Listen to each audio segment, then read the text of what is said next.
You're listening to Jesus Unfiltered with Eddie D and Nicole.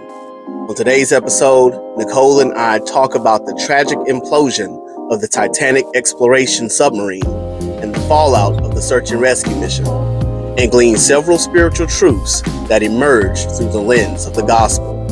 Now, Jesus Unfiltered with Eddie D and Nicole.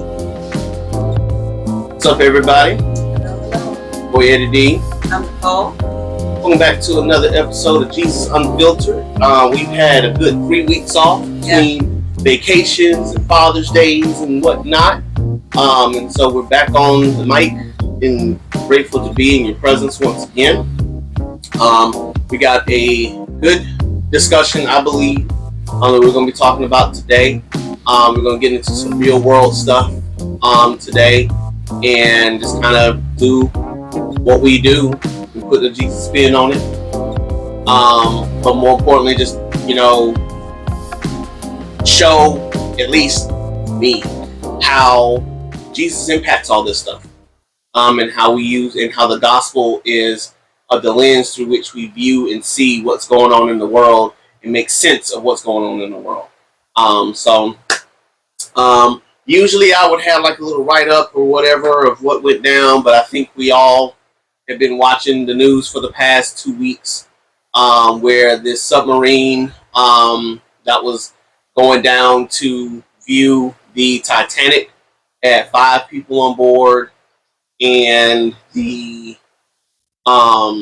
submarine went missing, and there was this whole massive manhunt, so to speak, for this vessel, and come to find out that the vessel had actually imploded when it reached a certain point down in the water, and that the U.S. Navy knew that something had imploded, but they weren't sure what it was until they got confirmation from some of the wreckage that it was indeed that ship. And so all the people died on the submarine, obviously. So the reason I'm bringing it, I want to talk about it today is because of a lot of the responses that people gave one way or the other about the submarine, about the search, about, grief, particularly in the black community, how, black community tends to grieve in things, and just a whole host of stuff, a whole bunch of reactions to what went down. So yeah, you got anything before? No, we could just jump right in. I didn't think about everything that you're saying right now, so I'm excited to get into this conversation today. Okay. So I know, again, like I said, I don't have any information in front of me like I normally would. Usually we find a story and then kind of top it off from there. But the long and short end of it is that these 5 people spent $250,000 each to go look at the Titanic. Down at the race. Mixed race. Sure. I don't know. I believe they were all white. I don't know. But all of them were rich. All of them were billionaires. And one was the son of a billionaire. It was a father-son duo. So the father. The father and the son were there. Wow. Mm-hmm. So you had the pilot, a father and son, and then 2 other people. They all went down there together, spent this $250,000 each to go and look at the wreckage down in the Titanic. They knew that that this submarine had problems. They had cited problems for the past 3 years. That it wasn't 100% safe. The submarine was operated by a Logitech controller, a controller that you could buy off Amazon for $15. And they said that it was not sound. Despite the fact that they had gone on trips before, the vessel was not approved to do these things, and yet they did it anyway. And at some point, they got to a certain depth, and the vessel imploded. Like all radio contact went dark. So I don't know, baby. I mean, hey, you either gonna let me rub you or you gonna get on me. Talk to dog. Talk to dog. If y'all don't know, I'm talking to the dog. Dog bothering me and want some love. So you either gonna get this love or you gonna leave me alone. So I wanted you to know at what depth did it get to before it imploded, because apparently it must have gotten close because they found some of the debris near the Titanic. Well, I feel like they would find some of the debris near the Titanic because it fell. Like once it imploded, some of the pieces fell. So that makes sense. I know, but but you got to think about this is in the water, so currents happen and stuff like that. So how, like, was it like really close to it where nothing in it could just wash it away from the Titanic, or were they close enough to where it will just fall near the Titanic? Because they make it seem like it was very close. So I'm wondering how far did they get down? Did they even get to see it? Well, we're not gonna know. Yeah. We can know, because at what point did they hear the implosion? They can do some math there and see how long it really takes to get to Titanic, because it's not the first time they've been down there to the Titanic. So they can do the math there and figure out, like, I feel like they can figure out like a range of where they were, where it happened. Because if they heard a sound that sounded like an implosion, then they can use that to gauge that. But do they care? I think it would be a good thing to do, because it will help them figure out if they ever do this again, which I have mixed feelings about that. But to what point would it be, at what point should you stop and think about, okay, we shouldn't go any further than this? So when did it implode? At what depth? Or how about build a vessel that can actually just go down there? I mean, just do that. They knew that the vessel couldn't go down there. Like, but it has been down there. It hasn't been down. It hasn't been down to the actual Titanic itself. It got to a certain point, and so like. And they know what point that is. I don't know. That's what I'm saying. Like, that was, to me, that was dumb on their part. If they knew at what point they should stop, then they should have stopped. Or maybe the cabin wasn't pressurized the way that it needs to be pressurized, because again, in order to go down in those certain depths, everything has to be perfect. Everything has to be perfect. Like, there can't be a screw missing, a hole anywhere within that space, because if there's any air leakage whatsoever, the pressure is going to it's gonna crush. Yeah, I did read that there was like a there could have been like in there. Yeah. Like, I mean, that's why submarines are it takes forever to build them, because you're having to build a vessel that is, I'm not going to say indestructible, but it has to be so careful that any tiny poke in a piece of metal somewhere can cause all your cabin pressure to just, that's why our ears pop when we're on an airplane, because the cabin is pressurized for us to be able to handle being up in the air. If there's any type of air leak or air pocket whatsoever, it has potential to cause the entire cabin not to implode per se, but to lose its ability to stay up in the air. Like, all those things matter. It's just like I was telling you before about a roller coaster, and if all the pieces have to work in order for the roller coaster to ride, it's the same thing with a submarine. Like, you can't have a flaw of that magnitude to happen, because if it does, then the whole thing's going. That's game over. So, so I feel bad for them for that.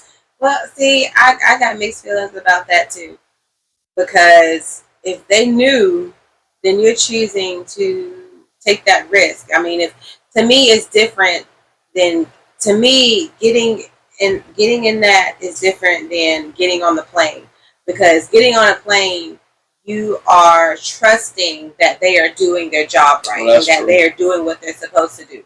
So getting on the plane, you're getting on with professionals who you believe are equipped to do that. But what they did was yeah, they might have been with a professional who's equipped to do that, but the professional also knew that the vessel itself wasn't equipped to do what they wanted it to do, and that wasn't kept from them, right? Nope. So that was a choice that they made, Yep. knowing that it wasn't safe. Yep.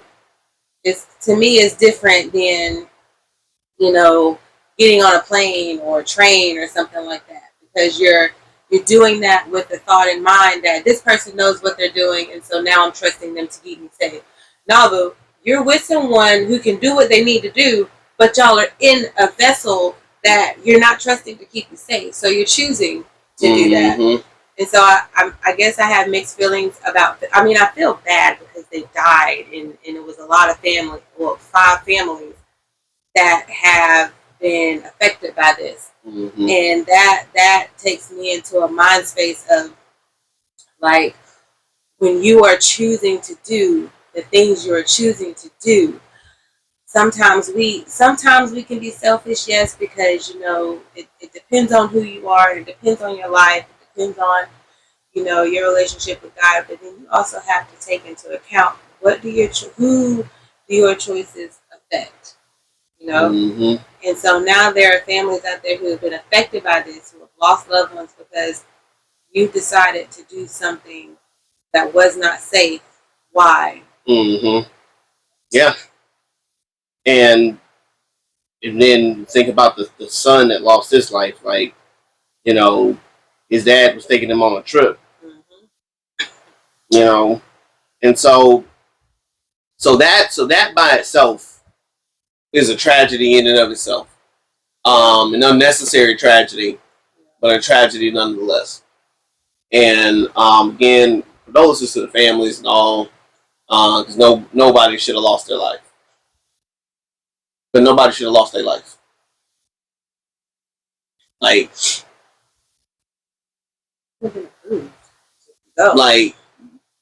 no. Okay, here we go. You spent $250,000 to look at something that you could have seen in a documentary in HD. I mean, but, you know, it's... No, let me finish. No. Talk to the dog. No. Because when I looked at the submarine's view hole ain't but this big. What are we gonna see out this little bitty view hole that I can't see in HD? That is blazing HD. With this little bitty hole. Okay, move my turn. Move my turn. So one hole for $250,000 Renos. What I'm saying. That's $250,000. Now, I will say that if I had money to blow, I'll probably be blowing it on some wild, crazy adventures myself. So, not entirely judging them for that. But when I saw the view hole and how small that hole was, see, it'd be different if it was like glass encasing. See, I can't even say that. So it's only one hole. One hole. Was it 2? No, one hole. So if it was just 5 people. Listen, one hole. It'd be different if we talk about a whole glass encasement. Like you feel like you are in there with the mermaids and all that type of stuff. I'm talking about $250,000. $250,000. You're not just gonna see the Titanic. And that's the reason why for $250,000 Renos, I want to be in a Navy sub with the Navy divers with the SEAL team. No. I get that, but still, but you gotta realize what you're doing. You gotta realize what you're doing. Yeah. And then you gotta realize too, looking at pictures online make it seem like something is smaller or bigger than what it really is. Eddie, you are going how far? And that's not the point. You're going that's how not the point. far? $250,000. You're going to also see ghost fish. You're gonna see these fish you ain't never seen. You're gonna see glow in the dark fish. For $250,000, I better have a vest, a suit. You do. They didn't have no suits. How you know? I saw the tape. They didn't have no suit. They were in their regular clothes. It's probably inside the thing. No, it wasn't inside the thing. The ship was too small. The ship ain't no big. The where they were sitting, it was no bigger than this room. You can't for 5 people, right? It ain't no bigger than this room, and everybody sitting Indian style. We're not in no special chairs where you get drinks that are popping out of chairs or big flat screen TVs. Like the vessel is no bigger than this than the carpet that we standing on right now. Now I'm not talking about the blue one. I'm talking about the aqua one. Go figure. Like that's how big the ship was for $250,000 a piece. No, I better be on the freaking Avengers hovercraft helicarrier or something. No, you gotta be. I am thinking. No, $250,000. Like that's the part that bothered me. Like this person, this 4 people, that was $1 million ride. That was $1 million ride, and you tell me that y'all ain't got the money to make this vessel pristine? Like that? I mean, yeah, I get that. That's what I'm saying. Like. Dude, I'm talking about the view and the I'm talking all of that. I'm talking about all of that. I'm talking about the safety, the security, the views, all of that. Because if all I'm seeing is this little murky window, back on the window. It's a murky window. It's a murky window. It's a murky window. It's not like a pristine like our windows looking outside and seeing all the grass and the trees and everything. It's a murky behind window. I can barely see anything through this. What you mean? For $250,000? Don't be looking. No. Don't be looking.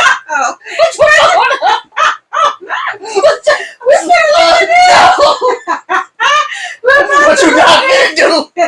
What you not gonna do? We're gonna look at this window. Cause I'm we're gonna look at this window. Keep talking. That's the end of the show. Thank you very much. Keep talking, man. I don't want to talk no more. Keep talking. See? That's a little behind window. Can look out of. That's a little behind window. That is a little freaking window. That's a young boy. Yeah, he's about 16. Oh man. Yeah, a little bitty window. All 4 of them can see out of that window. That ain't a window. That's the window. Okay, but they can dark. look out of that. Exactly, it's dark. It's dark. You can't see through that. Yes, you can. That ain't a $250,000 view to me. That's a $2,000 view. That's my dramatic. I can burn a credit card off of that. I can make my own window. Oh my gosh. Talk about the $250,000 for that stinking view. I'm so mad. I'll be upset. That's why the families gonna sue and they gonna get all their money back. They finna get all their money back.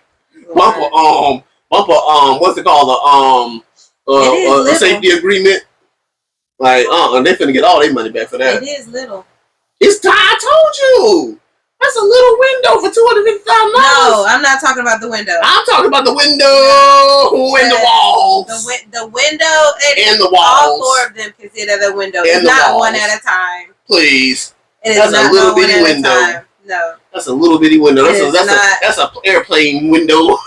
And you got to think about the fact that we are looking at a picture. If we were up close to that boo, that would. Is that a human?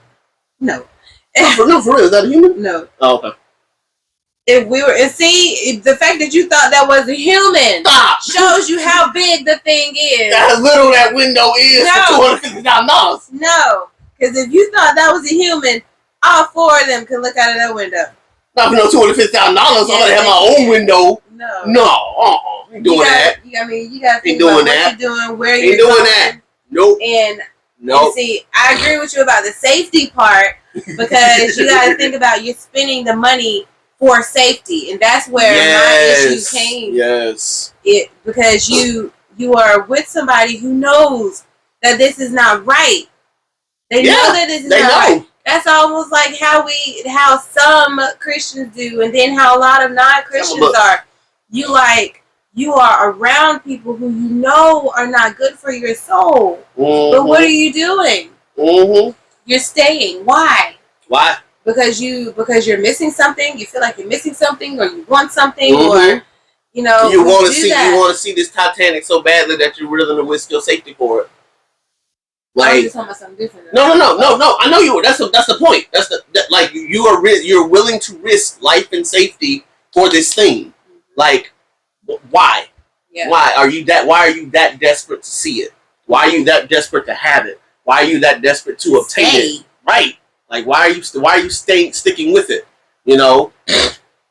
That's indicative of, you know, the value that we put on things. Like, again, if you got the money to burn, have at it. That's what life is all about. You know, we can say when we weren't in a position to be able to go and do the things that we want to do that we're doing now. So we had to wait until now to be able to be in a position to do it. And now that we're in a position to do stuff, we do stuff. If you got the money and you got it to burn and somebody's charging that much and you got it, give it to them. But if that's what you really want to do. But ask yourself the question, why are you doing it? And how are you going to get home? Like, for real. Like, how are you gonna get home? Because listen, when we went to Vegas 2 weeks ago, that my whole premise was we gotta make before anything else, we gotta make sure we get back home. That was my number one thing. We gotta get back home. And so, you know, the planes and the Uber rides, that was my number one thing. We gotta make sure we get to where we're supposed to go, and that we get back where we're supposed to go in every situation that we're in. And so I'm checking for safety. I'm looking to make sure they're taking us where they're supposed to go. If they're not, you know, I got the safety parameters in place. Okay, you got the door, you got the handle. Just because you need to jump out this piece. Like, we ain't playing with these people. Like, we got to get home. We had a fantastic time. But the whole time, that was my mindset. Make sure we're going where we're supposed to go. And so I had that map on every time. Like I just wasn't talking and having a good time. Even when the people were talking to us, I had my eyes glued to my phone. Like, are we going where I said I wanted to go? And so in the same vein, it's like, you know, you wanted this trip so badly, but and you want to again enjoy the moment for what it is. But at the same time, are you going? How are we getting home? How are we getting home? And is this vessel safe? Is it? Yeah. Is this vessel safe? And if I don't, because I credit you for this because you taught me to read. I'm for real. Like before, I would never read an Amazon review. I would never read a hotel review. I would never read like anything like that. If I want to book something, book and go. Like I wasn't even thinking about. Did they have, you know, roaches, or did they have like bugs, or did they have mold, or any type of like issues with the staff, or anything like that? Like I would never look at stuff like that, and so I would credit you for that because that's what you do. Like, okay, so where we staying? Does it have this? Does it have that? Does it have this? And I used to get frustrated with you at first, but then that one place we went that I picked, that was ridiculous. It was like, you know what? My bad. And then the next time when you had picked a spot, like we were like, we got to read the reviews from now on. And so again, I'm with you. Like, spend the money if that's what you want to do, sure, but do your homework. Like, and again, this company had so many issues, so many red flags, so many warnings, and it's like, and it's indicative of how we are as a people. Just like you said, like the warning signs, sometimes you can't see them. Like sometimes you can't see them just until you go, right? Okay. But there are times where the signs couldn't be clearer. Exactly. If you just do the research, if you just open your eyes. And so what is it about this thing that you want, this thing that you just gotta have, to where you're ignoring all the signs, all the warnings? You want this relationship so bad, but all the signs are there. Not good for you, not good for a family, not only cares about self, gonna gaslight you at times, but you steady want to be with this person so bad. Why?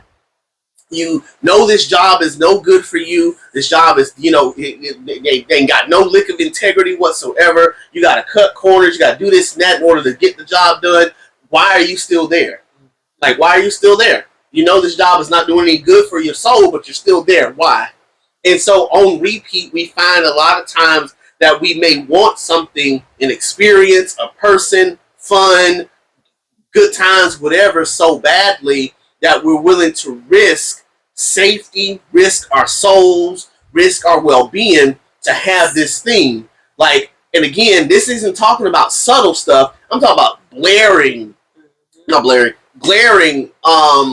issues that these people had. The FCC or whoever it is, the no OSHA folk or whoever telling you this ain't safe. And yet you still spent all that money and now your life is gone. You know? Also, you can see some boat that nobody care about. Care about it. Yeah. I mean, because honestly, if there was a way that I could go and see that and I trusted it, I would want to do that. Yeah, I would. To be honest with you, like I'm a hypocrite. To see the Titanic, the ship that went down that was indestructible. And then it wouldn't, for me, it wouldn't just be because of the ship. Like, you're going into the depths of a place that no one rarely goes. Like, so that means that you may see things that you would not even think existed in this world. And so I think to have that experience would be cool, but for me, it's all about safety. Yeah. Like, do I really and truly believe that I'm going to get back home to my family? Because with anything that we do, even if it's driving or going on a train or a plane, there's always a possibility of anything. But is the likelihood of that happening? How much is it? Yeah, it's that's why I was like, thing about control. Put me on a plane. Yeah, you know, it's thing of control. That's why I knew, even with you going on a plane, like, it was a control issue, because you don't have control of the plane. You have control of the car. Yeah. You might have control a little bit of a boat if you feel like the person ain't driving right. Oh, I got this. Like, I feel like you like. But when it comes to a plane, like, you don't have control. Yeah. And when you don't have control and you feel bumps and things like that, things that you would normally try to avoid in a car, like, makes you feel some type of way. That's how I felt on the plane. So I'm just like, so you just going to storm with a purpose. Because you mean tell me you can't fly around these clouds at all? Like, the whole ride gonna be bumpy? That's how I felt. Like, so, for me, I'd be trying to avoid storms. That's what I would be trying to do. So I was like, I feel like he's trying to get around the points. He's trying to, I don't know. Anyway, that's where my mind was going. Like, but at any rate, it's a matter of control. And so, if I'm going to give up control, you better make this as safe as possible. Yeah. Yeah. And I feel, oh my gosh, okay, I didn't see that coming.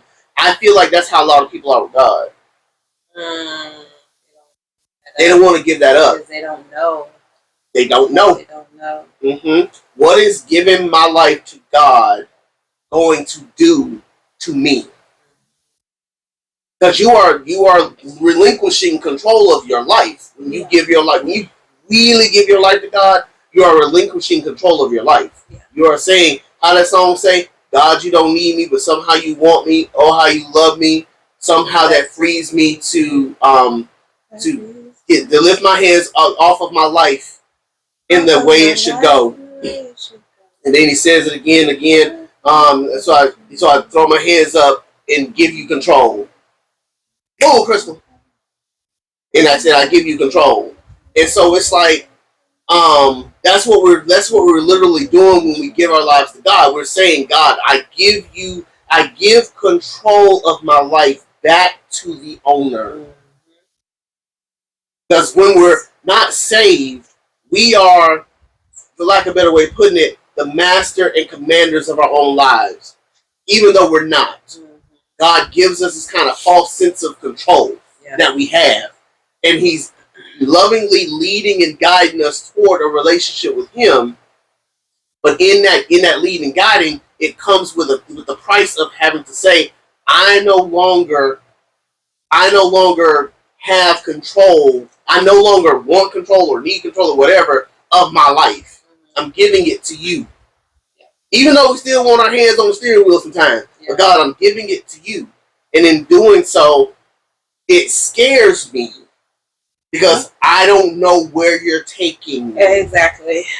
I don't know the bumps and the bruises. I don't know what your intentions are. I don't know. Even though we should, well, even though in time He reveals that to us. But we don't know that. I know. I'm talking about. Yeah. Mm-hmm. Yeah, I don't know what your intentions are. Just like with the guy when he was taking us to the pool hall. We know what his intentions were. We can only hope he was taking us to the pool hall. You know, when he started deviating from the map. And so so again, it's like we don't know up front initially with a whole heart what God's intentions are, but we can only hope that if we know the scripture, that all things work together for the good of them who love the Lord and are called according to His purpose, that whatever He's doing is meant for His good, and in His good is meant for our good. And so yeah, that's essentially what we're paying for when we go on trips or we want these adventures or anything. We're saying, I am relinquishing control. Yep. And I'm giving you the wheel. I'm giving you the keys of this vessel. And I'm trusting that you're going to get us where we got to go and going to bring us back to where we came from. And that didn't happen. And that didn't happen for them. It did not. Didn't happen for them. I think that you have to really think about, like, when you are making these decisions. I mean, trust people, but I feel like and sometimes you probably can't help it, but don't so much blindly trust people, especially if you don't know them like that. But who am I to say? Maybe they knew each other. Maybe they went way back. You knew the pilot and all that. But maybe. But I mean, we don't know the cruise, the cruise captain. But still, I mean, I would want to ask questions, or if I can't get to that, I would want to do my research, and don't ignore what you see because you only see one or two, like, don't ignore that. Like, dig deeper, especially when you're making big decisions like that can affect not just you. Mm-hmm. Because my thing is, the people who are dead, they're not here to see the effect of their act. They're not here to see what has happened because of their actions. Nope. They don't feel it. Nope. The families do. Nope. And so sometimes to me that can be a little selfish. But but then again, I don't know. Did they really think about doing this? Like, how long before they made the decision to want to actually go? So that's really my big take on it. Like, I feel really bad for the families, and I just wonder, like, I haven't looked up, how they're doing, or has anybody made a statement or anything like that. But I just feel really bad for them, and I couldn't imagine. That's why I'm always asking the girls. I feel like sometimes, I don't know if you see me as a helicopter mom, but I'll take that if I need to be, just to keep them safe and to make them think about why they're doing what they're doing. Like, don't just go into something blindly. When you want to go places, don't just go to some place blindly just because your friends are there. Like, do your research with different things. Like, where are you going? Okay, what is near it? What is this place really about? And that's something that, honestly, I didn't I feel like our parents probably say this, what I'm about to say. I don't think that I had to think about that so much when I was growing up. But I think my parents would say different. I think my parents would say they didn't have to think about what we had to think about as a young age when they were our age. You get what I'm saying? No. With each generation, there comes a new challenge. Yeah. A new set of dangers. Yeah. And we're in the age of all access, all the time, to everything. Yeah. And so we got a new level of danger that we got to think about that our parents never had to think about, because our parents never had to worry about whether or not we were going to meet up with somebody online, Tinder, and that type of stuff. Before then, their parents never had to worry about kids jumping in cars and like there's every generation has a new set of dangers. And so you're absolutely right.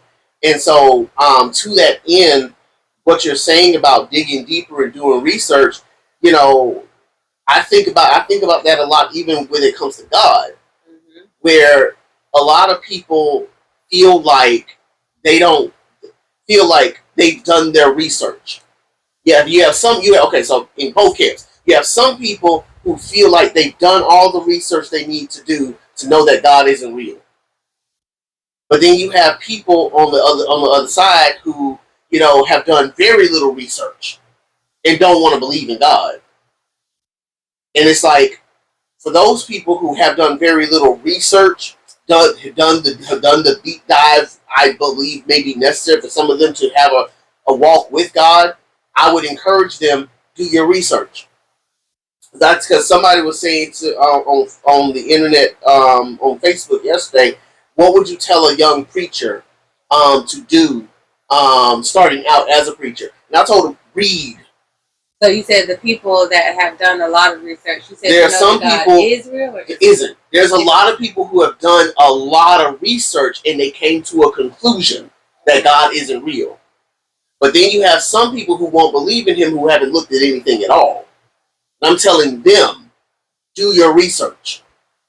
Because while I know the people who have done their research and don't believe, that's a heart thing that God has to transform in them.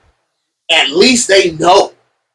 You can have a conversation with them and they can tell you, after all the research I did and studying the scriptures and doing this and doing that, I came to the conclusion. I can have a conversation with that person. But this person over here is just like, well, I don't believe in Jesus because, that was the religion of the white man. You ain't did no research. You just know it's a white man's religion. So let's talk about why it ain't a white man religion, because it wasn't even started with a white man. let's start there. So it's like, for them, I tell them, do your research. Because even in the church today, just like that question about the young pastors and stuff, what they should be doing, when I told them read, because people don't know their history. People don't know that the church in Africa, the church was really birthed after Israel, Africa. Like, black folk, us, was running things in Christianity for a long time before the Romans got it. And nobody talks about that. They only talk about, Europe and it coming to the Americas. So there's a whole bevy of history of church, of the early church coming from us, from black people, but no one talks about that. No one talks beyond the 1600s, because the white man used it to enslave us by ripping out whole chunks of the Bible in order to manipulate us into staying slaves. So they knew what the gospel really was, but they weren't telling us. And so again, I say all that to say, just as you said, do your research when it comes to this safety stuff, do research when it comes to your soul. Your soul is more valuable than anything else in this world, and yet we treat it like it's trash. We treat it like it's rubbish. Unless and until somebody hurts our feelings, and now we want to go on this soul-searching journey so I can get me back, which is good, but that's the only time we want to care about our souls. I need what are we calling it now? Self-care. I'm on a self-care tip. Like this is my self-care now. And so now I want to care about my soul, but it's only like to what end? Like, are you truly caring about your soul, or are you just trying to wound your hurt feelings? But I'm digressing. The point is, do your research. Because if your soul is the most important thing to you, then what are you doing to manage its care? Yeah. To keep it safe, to keep it secure, to know that you are in the best hands when it comes to God. Like, you couldn't trust anybody else with your soul. He created it. Yeah. So why wouldn't he take care of the thing that he created? And I know some people are like, well, he didn't take care of me when I was 5, or he didn't take care of me when I was 9. I was like, that's a broken world situation, but your soul is still here. Yeah. Talking about the physical.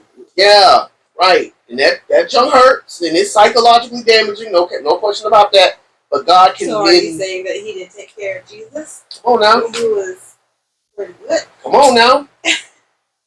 Come on now. Like, you know,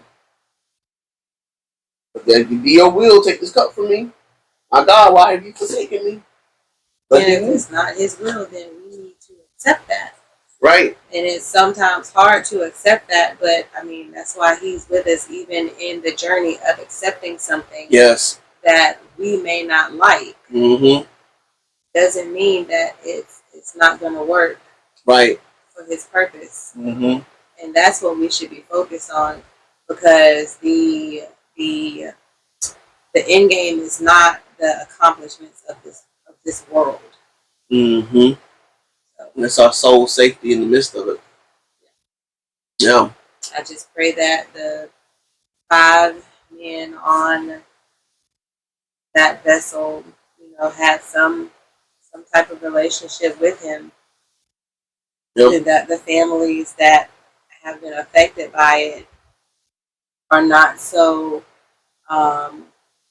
vengeful that they just want to see whoever burned because of it. I get that. I'm not taking that away. Because there have been a lot of people who something has happened and they want to see justice. Mm-hmm. And I get that, but don't let that affect your soul and who you really are. Mm-hmm. Yeah.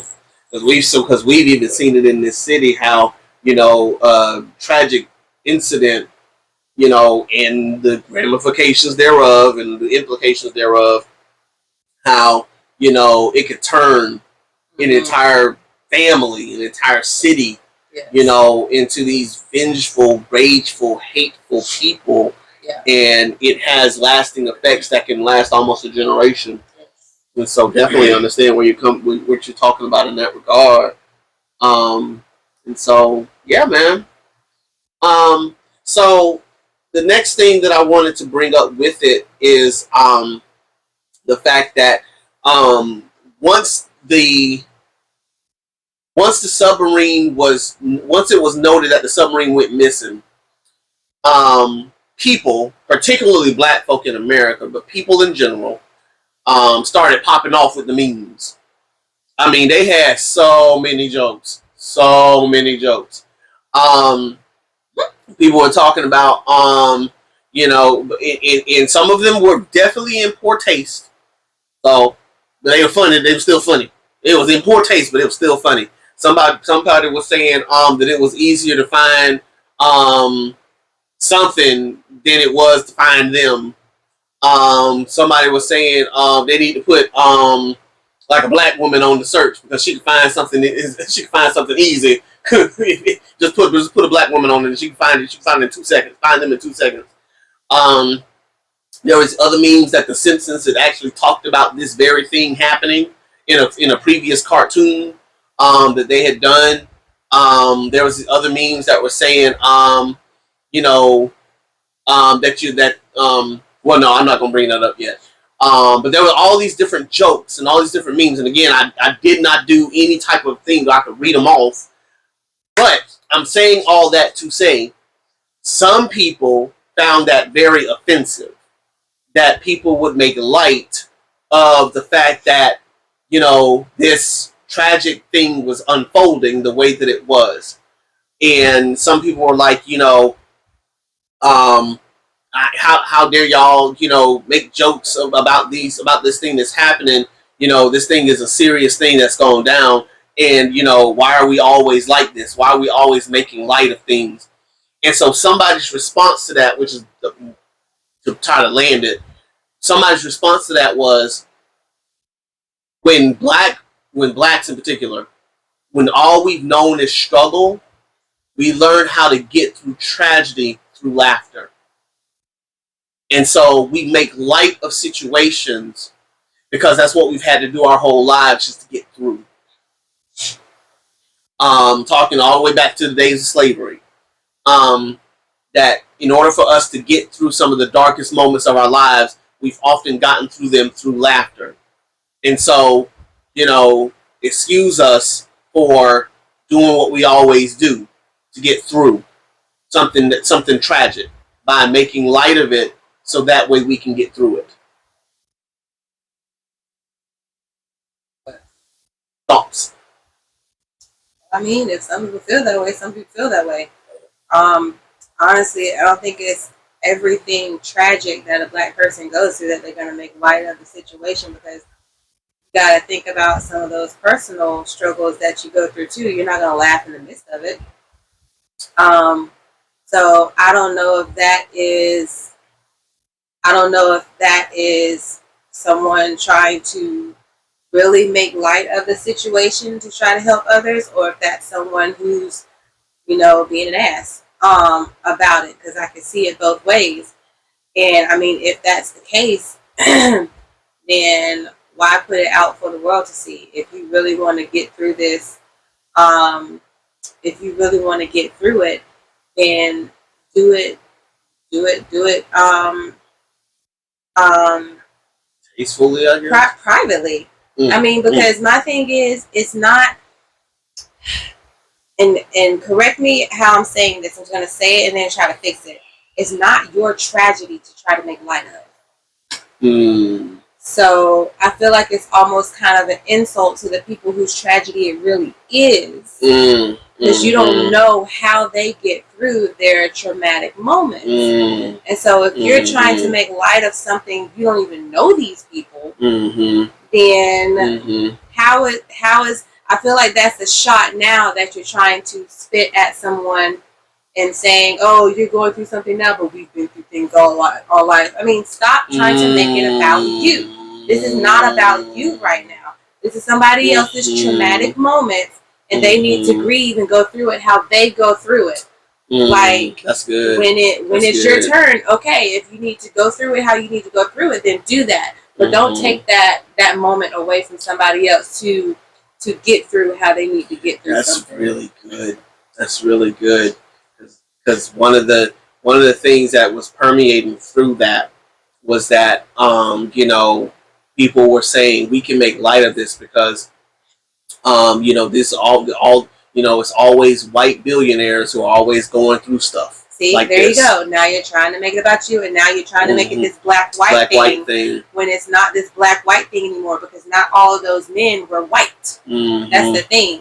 Like, they weren't just, they might have been mixed. One of them looked Italian. And so now, again, you're trying to make this about you and about the black community when you're losing sight of what has really happened to these families. Like, yeah, they may have done some stupid things, but okay, that's done. Now what about these families? They're seeing all of this, and they're having to take this all in or to be shielded from it. You know, you don't know if they have siblings younger than them, especially the kid. Like, stop. When are we going to stop being so selfish? Okay, yeah, we've been through a lot. Damn, okay, people know that. And it's then their choice to either accept what we're saying or just ignore the shit. But you just rah-ing all the time. You see that you can do it. What is that showing people? Right. Showing people what they're really trying to call you? Stop giving them that. Exactly. It's like Tim Ross had said this on a previous podcast. He said that a lot of times when we get caught up in these wars, when it comes to race or when it comes to politics or when it comes to issues or things, we forget the people. We forget the people. It becomes an issue, and so you turn 5 people who wanted to go. Who again, this is my opinion. Go on this dumb trip. And yeah, that's our opinion. Right, that's our opinion. I believe it's dumb too. I believe it was dumb given the ship. No. The ship, the safety of it, all of that. Right. Okay. I'm just saying. Like, if I'm spending $250,000, I want this thing to be pristine. That's all I'm trying to say. Yeah. So, so I got off the window. The window, people. I'm off the window. It did. But whatever. If I'm paying $250,000, I want this ship to be I want it to be what the Titanic was supposed to be. Okay, but again, you turn that into rich white billionaires. Yeah. Doing stupid stuff. When if you had $50 million, what would you spend it on? What would you spend it on? A freaking car. Stupid stuff. A car for that exact amount of money. Stupid stuff. Right. A Kia K5 drives just the same. Bam. Exactly. For shoes that you don't need. You're spending $5,000 on a pair of shoes. Now listen, if I ever have, I'm gonna look for the most expensive Converse. Lord have mercy. And think about it. But whatever. I'm gonna get mine custom made anyway. I got some ideas. But we know. Right. But again, if you got it, you got it. So again, you get on these rich white billionaires, but you ain't. But no. Well, that part. But then you ain't saying nothing about the rich black billionaires. Thank you. And the stupid stuff they spending money on. And the stupid stuff that they're doing on a regular basis. But no, it's the majority. Oh, give a damn. No, baby. No, it doesn't matter. Because again, you're making it about something that it's not about. Mm-hmm. It's not about rich white billionaires doing stupid stuff. It's about these 5 folk who decided, or 4 folk, because the fifth person was the pilot. He decided to. I mean, he decided he was going to go down there, but he ain't pay for it. Is what I'm saying. He got paid. Oh, didn't pay. Yeah. So they decided, I want to go see the Titanic. Yeah. I have the resources to see the Titanic. Yeah. I'm gonna go see the Titanic. I do it too. Again, right? No different than I want to go to Dubai. I got the resources to go to Dubai. I'm gonna go to Dubai. So now, if the plane crashes, are we gonna call them dumb? No. Listen, if the plane crashes and you knew that it was a high chance of that plane crashing because you knew something went right with the engine. You knew that there would look like it was a tear in the wing or something like that. You knew that it was overcrowded. You knew the pilot was drunk. You knew that it was too much luggage. Come on. Right. And so again, now if those just like on a time to kill, what if the people that went to Dubai were black? Are we gonna call it a rich white thing then? A rich billionaire problem then? Like, again, we turn things into things that they're not. Yes. So that we can feel better about ourselves and denounce the thing that bothers us so much, when in reality, yeah, they're rich, yeah, they're balling, yeah, they probably don't care about us little folk down here at the bottom of the totem pole, but at the same time, it don't matter. Who would give up the chance? Because if they would have made it, who would give up the chance to be able to come back and then say, just like Armstrong, who would give up the chance to come back and say, I did that? Would you give up the chance to go to the moon if you knew it was safe, and you knew you trusted that it was safe enough to go? That's why I don't trust bungee cording, because it's too risky. No, for real. But you have people, right? But you got all the safety measures are there, right? Just like they got the slingshot at Wild Adventures. No one's lost their life. We even talked to the guy who had just done it. Right. Like, no one's lost their life on that thing. So all the safety measures are there. All the safety parameters are there. What you scared for? No, I'm scared. I might be person number one. Really? I'm just saying. But that's my point. It's not a black-white thing. It's not. But we turn that into a black-white thing by talking about the fact that they spent $250,000 a seat, which is something they say only rich white people do. And it's not true. No. Rich black people do it. Yep. Rich Mexican people do it. Rich South American people do it. Rich Africans do it. Rich Australians do it. Rich Chinese people, Japanese people, Mongolian people, Indian people, the Arabs. Everybody spends money on the things they want to do because they got the money to do it. That's it.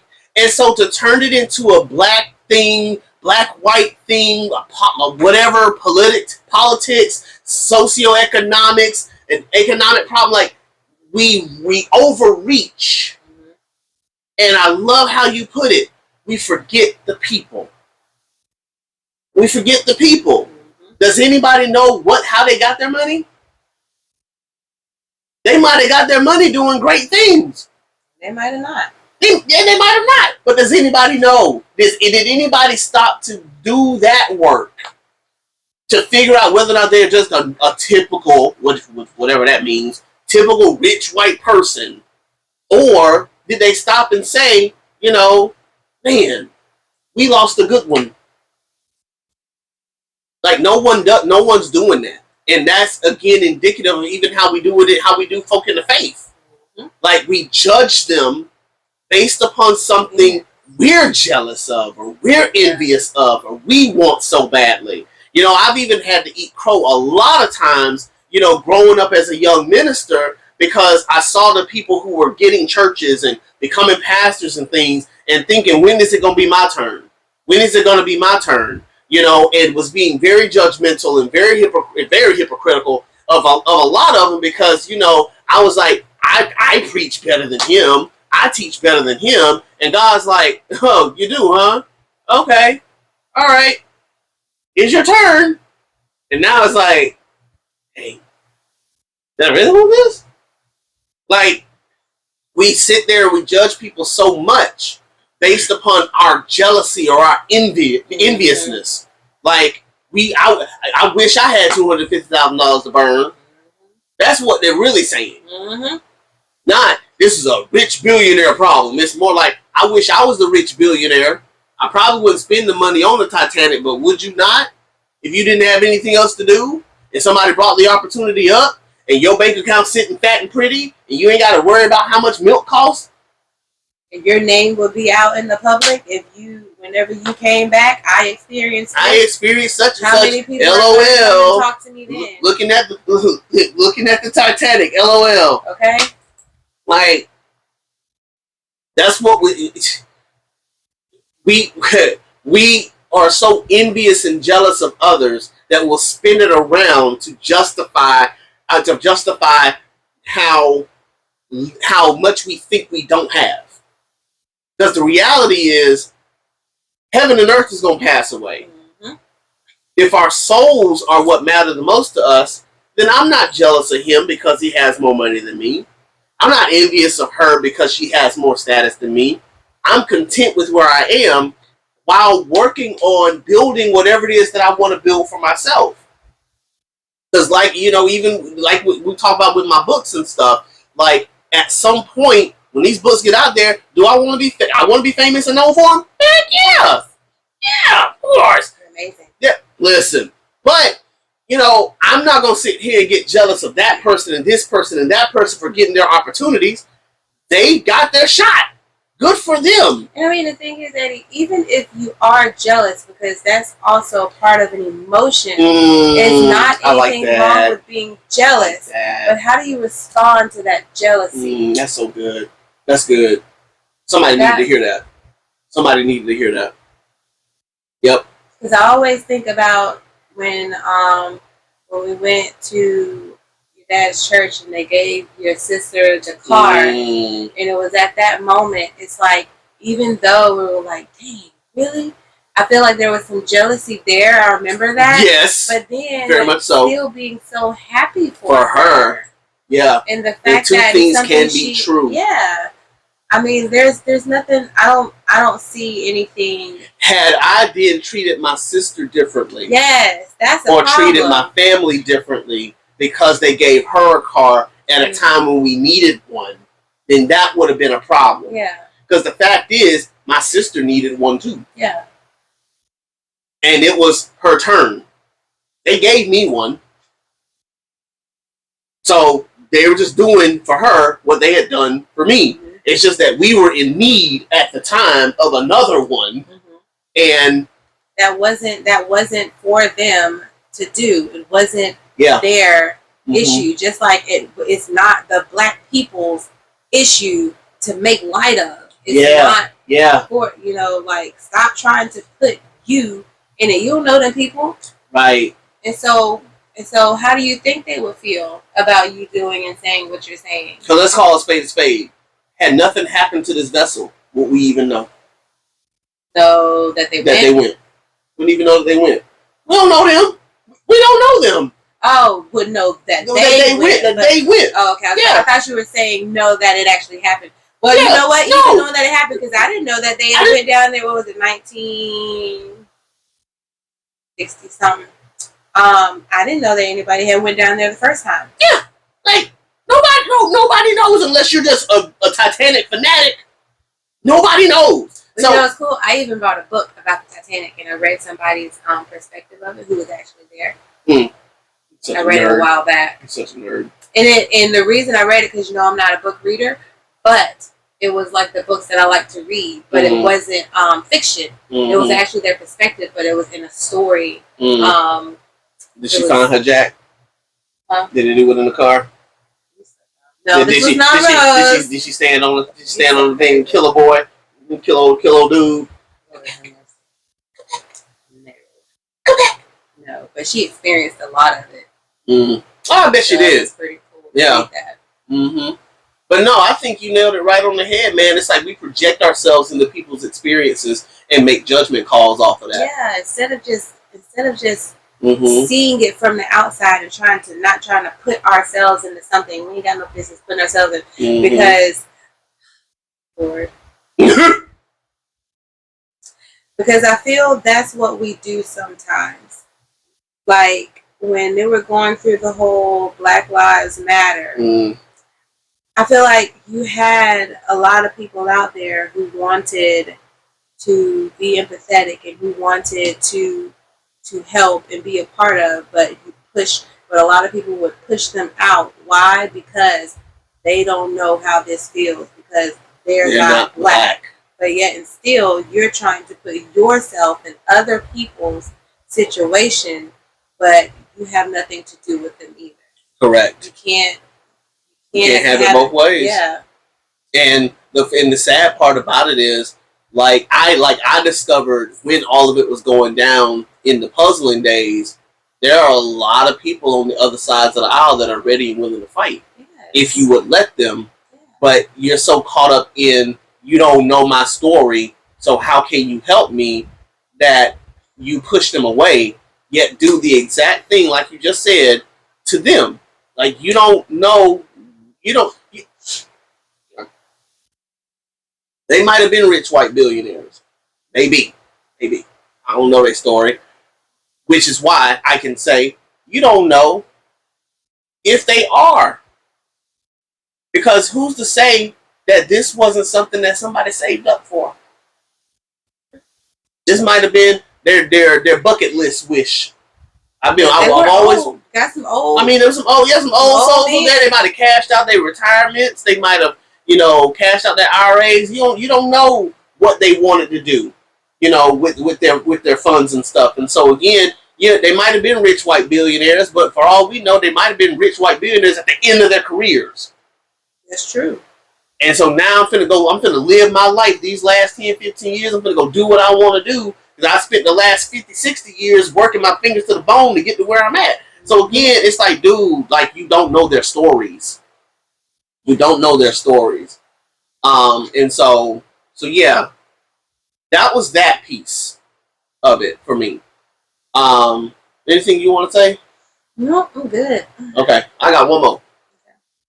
So then the last part that I wanted to talk about is that you had people who were saying, isn't it odd that 5 people missing in a submarine can get media coverage for weeks, but you have 700 people whose boats sank as they were trying to enter into a country that wouldn't let them in, and almost nobody talked about it. 80-something people have died when the boat sank. Hundreds more probably injured from, from this, that, and the third. They weren't able to get into the country, and yet nobody's talking about it. This is the same week. These things happened at the same time. You had a boat of 700 people who were not given entry into a country, and the boat sank.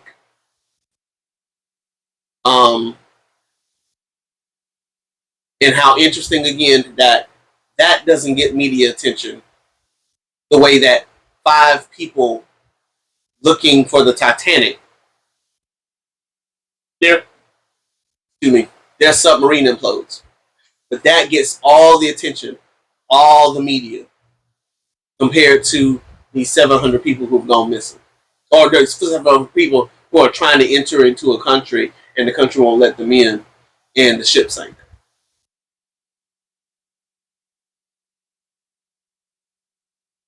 And so we have often said this before, that the media is going to pay attention to whatever it chooses to pay attention to. Yeah.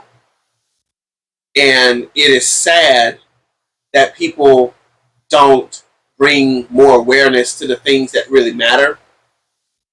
But there's two things about that. One,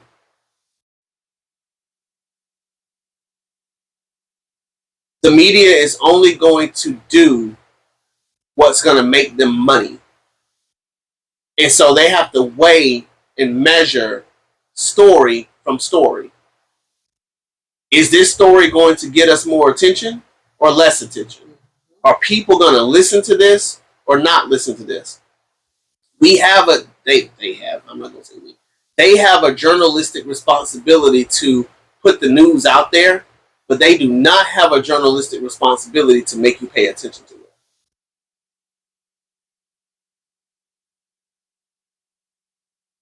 So they have to decide, what are they going to pay attention to?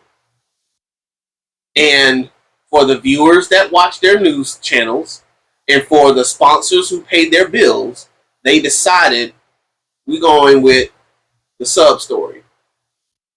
And like clockwork, the sub story ran and ran and ran and ran, because everybody was interested in it and everybody was talking about it, which generated more interest, and they kept those things going. Now, the migrant story, the 700 people, that story did get out there, but nobody was paying attention to it. And I would also like y'all to see, in both instances, were these not choices that they made, knowing the consequences that could come with the choices that they made? Because look how many people on this boat. That's number one. That's number one. That is number one. This little ass boat that looking like it's got mold. Number one. That look like it's rusted up. Right. That's number one. And just be downtrodden with the hit of a whale. Come on, no, a dolphin. A dolphin. Sorry, I shouldn't have made you laugh. Two, they knew where they were going. Yes. So you knew there was a possibility that they might not let you in. Mm-hmm. And so yes, it's tragic that this ship sank. Yeah. But again, 700 people on this boat. I know you're running away from a bad situation. Mm. No doubt about it. You're running away from a bad situation. So we're not making light of that. But anytime you're going to another country, you gotta realize this country might not let you in. United States ain't no different. We got border problems now because, are we gonna let them in or we not gonna let them in? Do they have the right credentials to get in? Like, this a whole thing. When we got passports for a reason. Yeah. They gotta make sure you are who you are and you coming in the country for the right reasons. Yeah. Seen too many shows of people faking IDs and faking passports and they come in and kill somebody. So they gotta check. And so when you got 700 migrants, yes, they should have been should have used their humanity. And so these 700 people said, okay, come in and then we'll process y'all and decide what we're going to do. Keep them in one spot, just lock them down, and all that. You ain't even got to be mean about it. Just, get them some cots and whatnot, feed them and all that kind of stuff. But to just let them sit there on the boat, that was foul. But that was the risk you ran. Because these people just not going to let you in their country. Even though you're running from a bad situation, you got to hope and pray that they have a heart, but they are not obligated. Oh my gosh. They are not obligated to take care of you. Much like God is not obligated to take care of us. If he takes care of us, it's because he chooses to. We can't make God do anything. We can pray in our prayers to him, pray that it is his will for us to be taken care of the way we want to be taken care of. That's the difference. I feel like he'll take care of us, but that's what I'm saying. He'll take care of us, but he isn't going to be our way. Yeah. Those people were expecting somebody to let them off the boat. Yeah. That's what they wanted. I'm not obligated to let you off that boat. You can swim if you want to, but I'm not obligated to let you dock. You're not a part of our country. God is saying a similar thing to us where I'm not obligated to take care of you the way you want to be taken care of. I will take care of you according to my will and my purpose, but I'm not going to take care of you the way you want to be taken care of all the time in every circumstance. Just like the woman we were talking about before that Tim Ross was talking about, like she wanted to be taken care of a specific way. And God was like, I'm not obligated to take care of you that way. And because of that, I got to show you that. So hopefully you can see that I am better than your way. My thoughts are not your thoughts. My ways are not your ways. You can want things your way all you want to, but this ain't Burger King.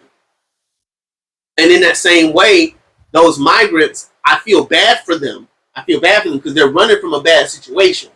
And I wish that people had asylum laws, kind of like some of the states here do in the United States, where you can come in, and we'll deal with the process once you're in. Get here and we'll deal with the process at that point. But but not every country's like that, and not every country has to be obligated to be like that. Because again, you don't know who you're bringing into your country. Now again, this is just me making stuff up, and how my writer mind works. There ain't no telling that whenever might have that one super spy on that ship, and you let them in, and now he found a way to manipulate and get out and go Jason Bourne on somebody one good time, and we were the ones that let him in. So again, I'm saying all that to say, as you brought this into the picture, that I feel bad for them, but that was a choice they made, right? And so going back to choices, people are often bothered by the fact that things don't get the attention of one person or another.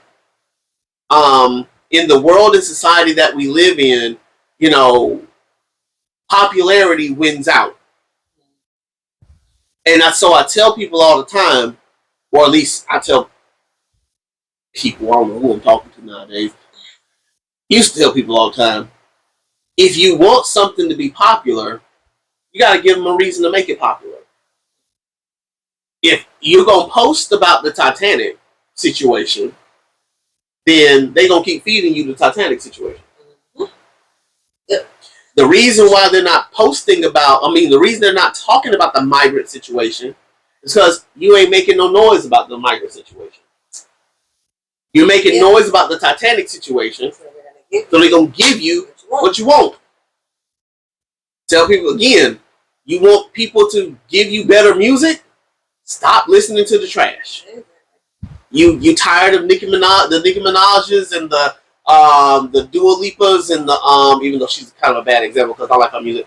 But the Cardi B's and things like that, the mumble rappers and all that, you want them to go away? Stop listening to their music. Because if you stop listening to their music, it will force them to change how they get what they give you. Listen to the people who are putting out R&B, real R&B, not this fake stuff of the what's it called, the auto tunes of the world. You want real R&B? Listen to real R&B. Pump them people up. Give those folk, the $1 million, not $1 million, but the million hits, million views, and million hits. If you pump them up, you get more of it. Because people realize, okay, if I want to be popular, I got to put out this type of music to get my name out there, so that's what I'm going to do. You keep endorsing the mumble rappers, you're going to get more mumble rappers. We only beget what's being popularized. And so in that same way, you want people to give you more of the stories that you want. Stop giving people your money. Oh my gosh. This is a difficult one. I'm going to say it anyway. You want to stop prosperity gospel preachers from preaching prosperity gospel? Stop giving them the money.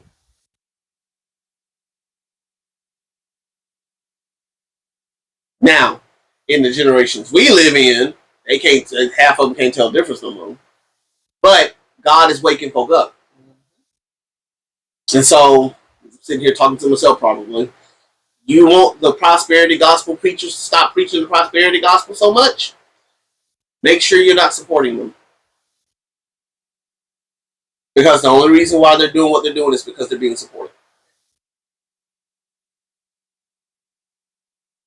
And some preachers get to a point where they, even when they know the gospel, they won't preach it because of who's supporting them. I would preach the real gospel, but then we're going to lose our money. I would preach the real gospel, but then people would then turn it back on the church, on this church, and go someplace else. I don't want them to go anywhere else, because then what am I going to do? You have to decide what's more important, the gospel or your constituency, your congregation, the people that you serve. Because if the gospel is not that important to you, then you're going to preach whatever you need to preach. And that's what's going to get the likes, and what's going to get the views, and what's going to get the hits, and what's going to get the dollars raised. And so, to that end, if that's what you want out there, then you have to make it known to the people who are pushing the media out there that that's what you want to hear. Like, the Titanic story could have gotten zero credence if everybody wasn't talking about it. And that's why people kept talking about it. And that's why people are still talking about it, because we kept talking about it. But thank God somebody did put out there, these migrant, folk are out there, done lost their lives and, swimming out there in a sunken boat, because now we know about it. But again, how many people shared that? But they shared that meme about the Titanic submarine. I think I was one of them. So, like I said, yeah. So, anyway, that's all we got today, man. I just wanted to talk about that because it was so popular. Look, we're making it popular now, We're talking about it today, so it'll be on the Spotify today. And so, but again, this was good.